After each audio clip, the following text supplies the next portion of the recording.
7 News investigation has blown up in the state government's face. We can reveal our politicians are getting a sneaky hike in their allowances just as they argue against paying more to frontline health workers. It's just science, eh?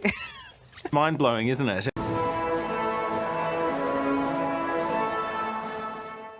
It was a popular promise to freeze politicians' pay. The taxpayers of New South Wales can have confidence that the government's taking tough decisions. But 7 News can reveal MPs are getting a raise anyway. I can't believe this was just an accident, put it that way.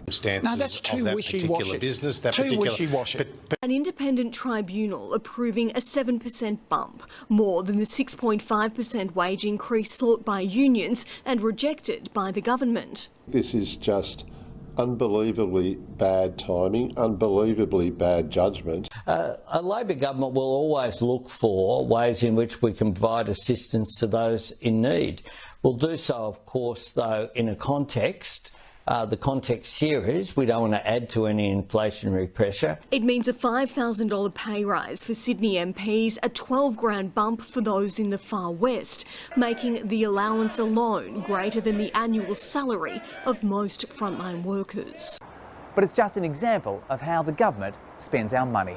To see an allowance of more than what they get as pay, they will be mortified. It's just devastating. It will cost the budget $1.6 million, offsetting savings made by the base pay freeze, meant to cover the cost of scrapping the wages cap.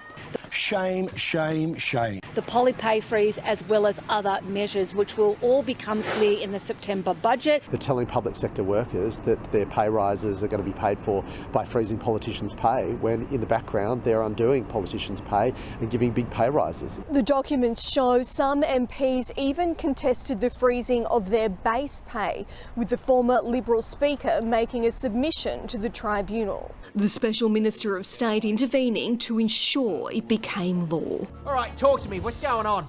Albo, take a look at these numbers. Oh, great! Oh, no, sorry, that's a graph of cost of living. Inflation, interest rates, power bills. Here. This is support for The Voice. Oh, no! Stop! Look, I hate to tell you this, but sometimes life just isn't fair. It isn't just.